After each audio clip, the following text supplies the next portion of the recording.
Avui quin conte explicarem? Misha, quin conte expliquem? Ai,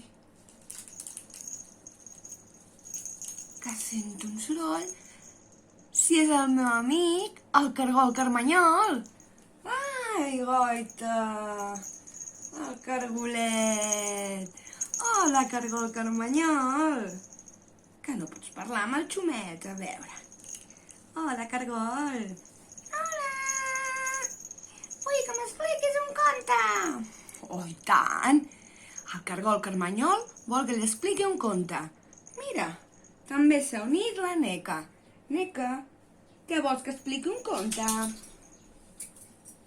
Expliquem un conte?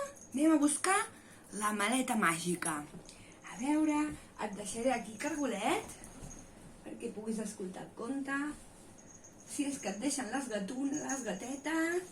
Hola, Laima, tu també vols que t'expliqui un conte? A veure, tenim aquí la maleta màgica. Quin conte explicarem avui? Quin? Teniu ganes? Sí? Doncs vinga, crideu ben fort. Sí, tenim ganes! A veure, què tenim per la maleteta? Un xiulet. No. A veure, què m'inspira? Tampoc, campanes tampoc. A veure, a veure... Ja ho tinc. Us explicaré el conte de la papallona Lis. Vet aquí que les papallones volaven pel jardí cada matí.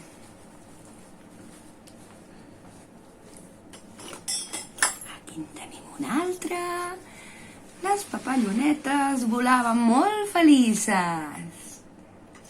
Però n'hi havia una que era molt especial. La papallona Lis.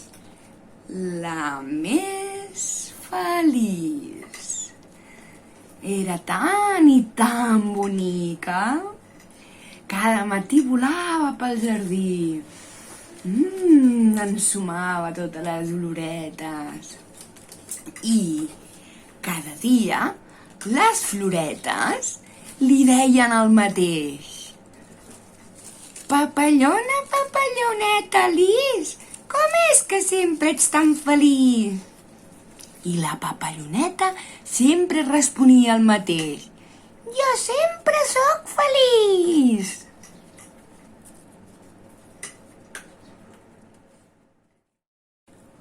Un matí, com cada matí, la papalloneta va voler sortir a passejar, però es sentia molt fluixa.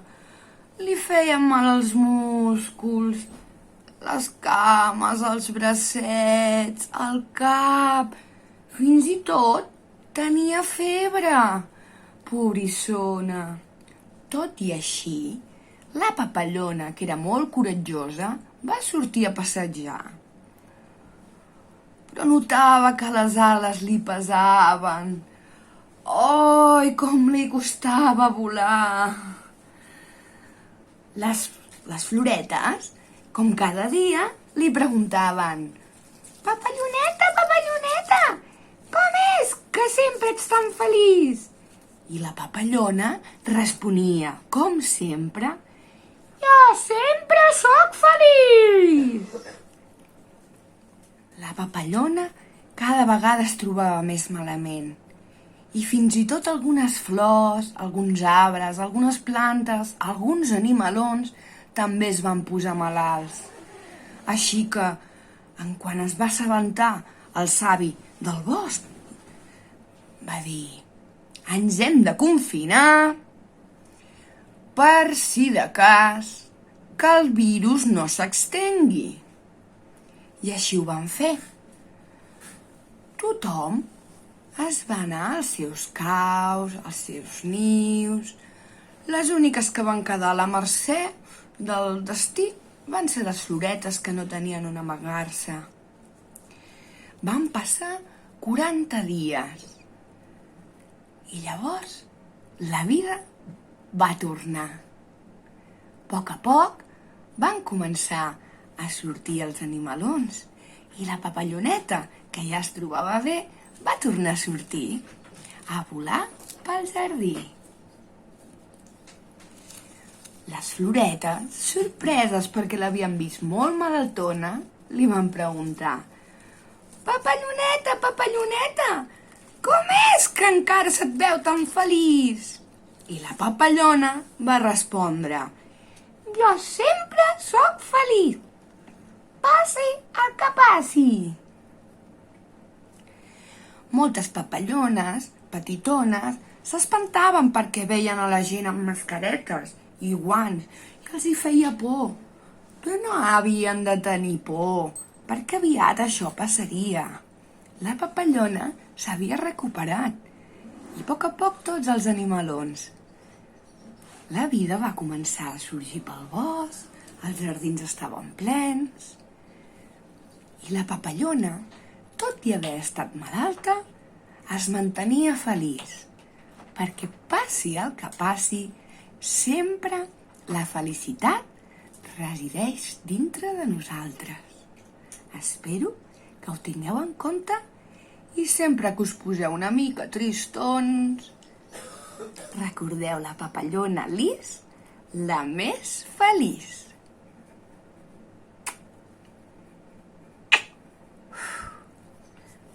I vet aquí un conte, i vet aquí una papallona, que aquest conte s'ha acabat.